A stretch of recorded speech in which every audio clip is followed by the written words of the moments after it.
Friends, வணக்கம். Welcome to bio vlog.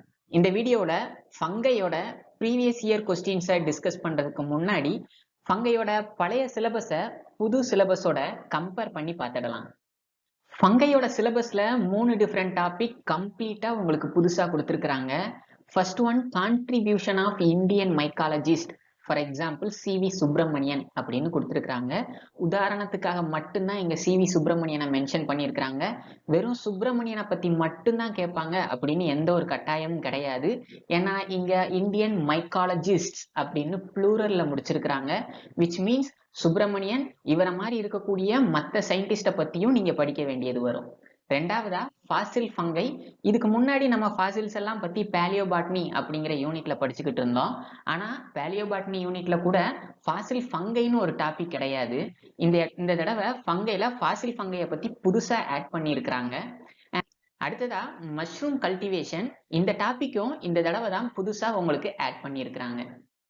ரெண்டாவதா நான் இங்க ப்ளூ கலர்ல ஹைலைட் பண்ணி இருக்கக்கூடிய இந்த கண்டென்ட், அதாவது ஹெட்டிரோதாலிசம், பாராசெக்சுவாலிட்டி, மைக்கோரைசே, செக்ஸ் ஹார்மோன்ஸ் இன் ஃபங்கை. இந்த 4 டாபிக்கும் பழைய சிலபஸ்ல இல்ல, இருந்தாலும் பழைய சிலபஸ்ல பழைய பேட்டர்ன்ல இதுல இருந்து கொஸ்டின்ஸ் கேட்டிருக்கிறாங்க. ரொம்ப டீட்டெயிலா கேட்கலனாலும் இதோட எக்ஸாம்பிள்ஸ், இதை கண்டுபிடிச்சது யாரு, இந்த மாதிரியான அடிப்படையான கேள்வி கேட்டிருக்கிறாங்க. பட் இந்த தடவை நியூ சிலபஸ்ல இந்த 4 டாபிக்கையும் மென்ஷன் பண்ணியே கொடுத்துருக்காங்க. சோ அதனால இந்த 4 டாபிக்ல இருந்து டீட்டெயிலா இன்டீரியரா கேள்வி கேட்கறதுக்கான வாய்ப்பு இருக்கு. அதை கொஞ்சம் நல்லா படிச்சுக்கோங்க. இந்த ஃபங்கையோட பழைய சிலபஸுக்கும் புது சிலபஸுக்கும் இருக்கக்கூடிய வித்தியாசம், நம்ம ஃபர்ஸ்ட் யூனிட்ல இதுவரைக்கும் டிஸ்கஸ் பண்ண 3 டாபிக் கம்பேர் பண்ணும்போது ஃபங்கையோட சிலபஸ்ல நிறைய சேஞ்சஸ் இருக்குது. முதலாவதா நம்ம 2013 பிஜிடிஆர்பி எக்ஸாம்ல ஃபங்கஸ்ல இருந்து என்னென்ன கேள்வி வந்திருக்குது அப்படிங்கிறத பார்த்துடலாம். கேட்டிருக்கிற question, kerosene fungus refers to, அதாவது கெரோசின் அப்படின்னா நம்ம தமிழ்ல மண்ணெண்ணெய் அப்படின்னு சொல்லுவோம். மண்ணெண்ணெய் பூஞ்சை அப்படிங்கிறது எது? இதுக்கு சரியான ஆன்சர் அமர்போதிகா ரெசினே அப்படிங்கிறது தான். இந்த பூஞ்சையோட படத்தை நான் இங்க கொடுத்திருக்கிறேன். இதை ஏன் மண்ணெண்ணெய் பூஞ்சை அல்லது கெரோசின் ஃபங்கஸ் அப்படின்னு சொல்றாங்க அப்படின்னா, இந்த ஃபங்கஸ் பொதுவா ஹைட்ரோ கார்பனை தான் உணவா சாப்பிடக்கூடியது. ஹைட்ரோ கார்பன் அப்படிங்கிறது வேற ஒண்ணும் இல்ல, நம்ம பூமிக்கடியில இருந்து எடுக்கக்கூடிய க்ரூட் ஆயில் இருக்கு இல்லையா, அந்த க்ரூட் ஆயில தான் மண்ணெண்ணெய், பெட்ரோல், டீசல், ஒயிட் பெட்ரோலியம் இப்படி எல்லாம் நம்ம ப்ராசஸ் பண்ணி செப்பரேட் பண்றோம். இது ஃபியூவலா பயன்படுத்துறதுக்கு மெயின் சோர்ஸா இருக்கிறது. இது எல்லாத்துலயும் ஹைட்ரோ கார்பன் காணப்படும். இந்த ஹைட்ரோ கார்பனை இந்த பூஞ்சை உணவா சாப்பிடக்கூடியது. அதனால நம்ம எங்கெல்லாம் பெட்ரோல், மண்ணெண்ணெய், டீசல் மாதிரியான பொருட்களை சேமிச்சு வைக்கிறோமோ அந்த சேமிச்சு வைக்கக்கூடிய டேங்க்ல இந்த பூஞ்சை வளர்ந்துரும். இப்படி இது வளர்றதுனால அந்த பூஞ்சை அந்த டேங்கை அடைக்கலாம் அல்லது அரிக்கலாம். இப்படி பண்றதுனால இதை ஸ்டோர் பண்ணி வைக்கிறதுல பெரிய ப்ராப்ளத்தை இந்த ஃபங்கை உண்டு பண்ணுது. இதனால இந்த பூஞ்சைக்கு கெரோசின் ஃபங்கஸ் அப்படின்னு சொல்றாங்க. ரெண்டாவதா நம்ம பார்க்கக்கூடிய கொஸ்டின், ஃபிஷன் ஈஸ்ட் ஈஸ். இங்க ஃபிஷன் அப்படின்னா தமிழ்ல இரு பிளவாதல் முறை அப்படின்னு சொல்லுவோம். பொதுவா பாக்டீரியா, பூஞ்சை மாதிரியான உயிரினங்கள்ல நடக்கக்கூடிய ஒரு வகையான பாலிலா இனப்பெருக்க முறை இது, அதாவது ஏசெக்சுவல் மெத்தட் ஆஃப் ரீப்ரொடக்ஷன். இந்த ஜிசோசாக்ரோமைசஸ் அப்படின்னு சொல்லக்கூடிய பூஞ்சை அதிக அளவுல இந்த ஃபிஷன் அப்படிங்கிற முறை மூலமா தான் இனப்பெருக்கம் பண்ணுது. அதனால இந்த பூஞ்சைக்கு ஃபிஷன் ஈஸ்ட் அப்படின்னு இன்னொரு பேர் இருக்குது. இங்க நீங்க முக்கியமா கவனிக்க வேண்டியது, இந்த பூஞ்சைய நம்ம பொதுவா ஈஸ்ட் அப்படின்னு தான் கூப்பிடுவோம். அதே போல சாக்ரோமைசஸ் செர்விசியே அப்படின்னு சொல்லக்கூடிய இந்த பூஞ்சை அதிக அளவுல பட்டிங் அப்படின்னு சொல்லக்கூடிய பாலிலா இனப்பெருக்க முறையில இனப்பெருக்கம் பண்ணுது. இதையும் நம்ம காமனா ஈஸ்ட் அப்படின்னு தான் சொல்லுவோம். இங்க அதிக அளவு பட்டிங் மூலமா இனப்பெருக்கம் பண்றதுனால இந்த பூஞ்சைக்கு பட்டிங் ஈஸ்ட் அப்படின்னு வேற பேர் இருக்குது. சோ ரெண்டையும் காமனா ஈஸ்ட்னு கூப்பிட்டாலும் ஃபிஷன் ஈஸ்ட் வேற, பட்டிங் ஈஸ்ட் வேற. இத கவனமா நோட் பண்ணிக்கோங்க. அடுத்ததான் நம்ம 2015 பிஜிடிஆர்பி எக்ஸாம்ல ஃபங்கைல இருந்து என்னென்ன கேள்வி கேட்டிருக்காங்க அப்படிங்கிறத பார்க்கலாம். இங்க கேட்டிருக்கக்கூடிய question, in India rice beer Sonti is produced by அப்படிங்கிறது கொஸ்டின். அதாவது சோன்டி அப்படின்னு சொல்லக்கூடிய ஒரு வகையான பீர் இந்தியாவுல ரைஸை ஃபெர்மெண்ட் பண்றதன் மூலமா உருவாக்குறாங்க. இதுக்கு எந்த ஆர்கனிசத்தை யூஸ் பண்றாங்க அப்படின்னு கேட்டிருக்காங்க. ஸோ இதுக்கு பயன்படுத்தக்கூடிய ஃபங்கஸ் ரைசோபஸ் அப்படின்னு சொல்லக்கூடியது. இது ஃபங்கையோட எக்கனாமிக் இம்பார்ட்டன்ஸ்ல இருந்து இந்த கொஸ்டினை கேட்டிருக்கிறாங்க. ரெண்டாவதா இங்க கேட்டிருக்கக்கூடிய இந்த கொஸ்டினும் ஃபங்கஸோட எக்கனாமிக் இம்பார்ட்டன்ஸ்ல இருந்து தான் கேட்டிருக்கிறாங்க. இந்த question dash the fungus has proved as a useful tool in genetical and biochemical research அப்படிங்கிறது கொஸ்டின். அதாவது ஜெனட்டிக்கல் அண்ட் பயோகெமிக்கல் ரிசர்ச்சுக்காக எந்த பூஞ்சை அதிக அளவு பயன்படுது அப்படிங்கிறது தான் கொஸ்டின். இதுக்கான ஆன்சர் நியூரோஸ்போரா தான். காரணம், இந்த நியூரோஸ்போரா அப்படின்னு சொல்லக்கூடிய ஃபங்கஸ் ஈஸியா கல்டிவேட் பண்ணக்கூடியது. இது ஒரு ஹேப்ளாய்டு ஃபங்கஸ். இதோட ஜீன்ஸ் எல்லாம் சயின்டிஸ்ட் ஆல்ரெடி டீட்டெயிலா ஸ்டடி பண்ணி இருக்கிறாங்க. அதனால இந்த ஃபங்கஸ் அதிக அளவு ஜெனட்டிக்கல் அண்ட் பயோகெமிக்கல் ரிசர்ச்சுக்கு யூஸ் ஆகுது. அடுத்ததா நம்ம 2017 பிஜிடிஆர்பி எக்ஸாம்ல ஃபங்கஸ்ல இருந்து என்னென்ன கொஸ்டின்ஸ் கேட்டிருக்காங்க அப்படிங்கிறத பார்க்கலாம். இங்க கேட்டிருக்கக்கூடிய question which of the following is a VAM fungus அப்படிங்கிறது. இதுக்கான ஆன்சர் என்டகோன் அப்படிங்கிறது தான். அது வேம் ஃபங்கஸ் அப்படின்னா என்ன அப்படின்னா எக்ஸ்பான்ஷன் வெசிகுலார் ஆர்பஸ்குலார் மைக்கோரைசே அப்படின்னு சொல்றது. இது மைக்கோரைசேல ஒரு வகை. இத எண்டோ மைக்கோரைசே அப்படின்னு சொல்லுவோம். அதாவது பொதுவா மைக்கோரைசே அப்படிங்கிறது பூஞ்சைக்கும் ஒரு ஹையர் பிளான்ட்டோட வேருக்கும் இடையில இருக்கக்கூடிய சிம்பயாட்டிக் ரிலேஷன்ஷிப். இந்த சிம்பயாட்டிக் ரிலேஷன்ஷிப்ல இந்த பூஞ்சை இந்த ஹையர் பிளான்ட்டோட வேர்ல இருக்கக்கூடிய செல்களுக்குள்ள வளர்ந்துருக்கும். அதனால இத அக பூஞ்சை வேரி அல்லது எண்டோ மைக்கோரைசே அப்படின்னு சொல்றோம். இப்படி இது வளர்றதன் மூலமா இந்த தாவரத்துக்கு தேவையான நீர், சத்து மாதிரியான பொருட்களை மண்ணில இருந்து அதிகமா எடுத்து தாவரத்துக்கு கொடுக்கும். பதிலுக்கு இந்த தாவரத்துக்கிட்ட இருந்து இது உணவை எடுத்துக்குது. அடுத்த கொஸ்டின் மேட்ச் த ஃபாலோயிங் அப்படின்னு கொடுத்து ஒரு சில ஃபங்கஸோட காமன் நேமையும் ஃபங்கஸோட பைனாமியல் நேமையும் மேட்ச் பண்ண சொல்லியிருக்கிறாங்க.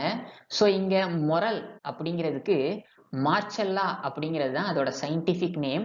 இங்க இதுதான் அந்த மொரல் அப்படின்னு சொல்லக்கூடிய ஃபங்கஸ். ரெண்டாவது ஆயிஸ்டர் மஷ்ரூம். இதை நம்ம தமிழ்ல சிப்பி காளான் அப்படின்னு சொல்லுவோம். இதோட சயின்டிபிக் நேம் பிளிரோட்டஸ் அப்படிங்கிறது. இதுதான் அந்த சிப்பி காளான். மூணாவது பட்டன் மஷ்ரூம். இத பெரும்பாலும் நீங்க பார்த்துருப்பீங்க. இதோட சயின்டிபிக் நேம் வல்வரியல்லா அப்படிங்கிறது. இதுதான் அந்த பட்டன் மஷ்ரூம். அடுத்ததா பேடி ஸ்ட்ரா மஷ்ரூம். இதோட சயின்டிபிக் நேம் அகாரிகஸ்.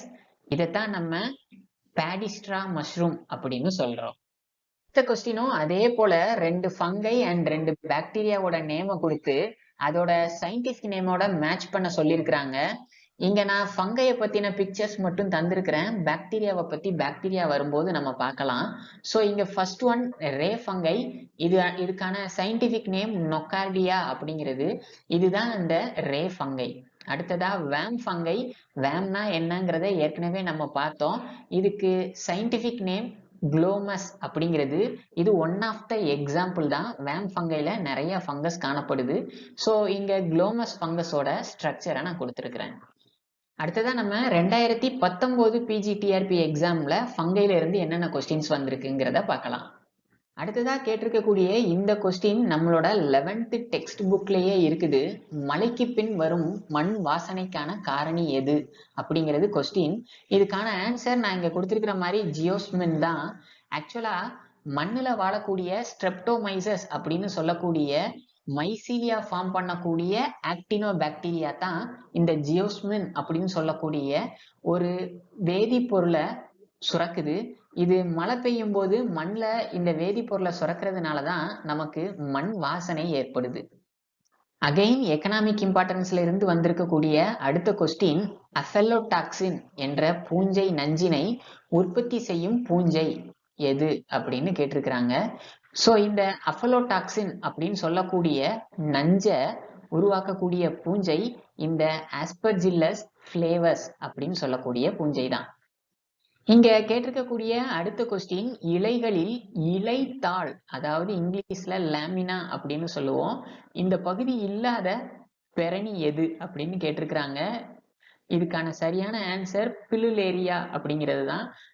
இதுதான் அந்த பில்லுலேரியா அப்படின்னு சொல்லக்கூடிய ஃபர்ன். இதோட லீஃப் பார்த்தீங்கன்னா லேமினாவே இல்லாம ரெடியூஸ்டா காணப்படும்.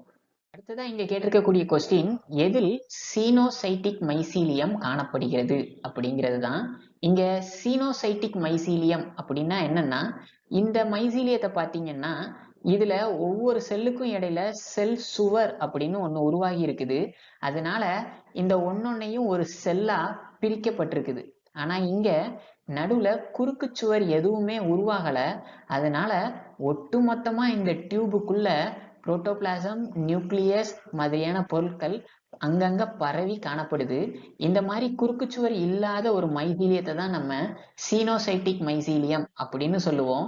இந்த வகையான மைசீலியம் அல்புகோ அப்படின்னு சொல்லக்கூடிய பூஞ்சையில காணப்படுது. அடுத்ததா இங்க நம்ம பார்க்கக்கூடிய கொஸ்டின்ல ஒரு சில ஃபங்கஸோட நேமையும் அதோட டிவிஷனையும் கொடுத்து எதோட சரியா பொருந்திருக்கு அப்படின்னு கேட்டிருக்கிறாங்க. இங்க இதுக்கான ஆன்சர் பித்தோபோரா ஊமைசிட்ஸ் வகையை சேர்ந்தது அப்படிங்கிறது தான் சரி. மற்றபடி சாப்ரோலெக்னியா ஊமைசிட்ஸ் வகையை தான் சேர்ந்தது. பாலிபோரஸ் பெசிடியோமைசிட்ஸ் வகையை சேர்ந்தது. மார்ச்செல்லா ஆஸ்கோமைசிட்ஸ் வகையை சேர்ந்தது. இதை ஞாபகம் வச்சுக்கோங்க. இதுதான் நம்ம 2022 PGTRP எக்ஸாம்ல இருந்து பூஞ்சையில என்னென்ன கேள்வி கேட்டிருக்காங்க அப்படின்னு பார்க்கலாம். கேட்டிருக்கக்கூடிய கொஸ்டின், ஓப்பர்குலேட் ஆஸ்கை கொண்ட பூஞ்சை எது அப்படிங்கிறது தான். இதுக்கான ஆன்சர் ஆஸ்கோபோலஸ் ஸ்கேடிஜீனஸ் அப்படிங்கிறது தான். இங்க ஓப்பர்குலேட் ஆஸ்கை அப்படின்னா என்னன்னா, இங்க நான் படத்துல காமிச்சிருக்க மாதிரி இது ஒரு ஆஸ்கை. இந்த ஆஸ்கையோட டிப்ல பாத்தீங்கன்னா ஒரு சின்ன ஓப்பனிங் இருக்கும். அந்த ஓப்பனிங்க்கு மேல ஒரு மூடி மாதிரி காணப்படுது. இதத்தான் ஓப்பர்குலம் அப்படின்னு சொல்றாங்க. சோ இங்க இருக்கிற ஆஸ்கோஸ்போர் இந்த ஆஸ்கைக்குள்ள உருவாகி இங்க இருக்கிற மூடி, அதாவது ஓப்பர்குலம் திறக்கிறதன் மூலமா அந்த சின்ன போர் வழியா வெளியே போகும். சோ இந்த வகையான ஆஸ்கைய ஓப்பர்குலேட் ஆஸ்கை அப்படின்னு சொல்றாங்க. இது ஆஸ்கோபோலஸ் ஸ்கேடிஜீனஸ் அப்படிங்கிற பூஞ்சையில காணப்படுது. ரெண்டாவதா இங்க கேட்டிருக்கக்கூடிய கொஸ்டின், பக்சீனியாவின் யூரிடோஸ்போர் அப்படின்னு சொல்லி கீழே சில ஆப்ஷன்ஸ் கொடுத்துருக்காங்க.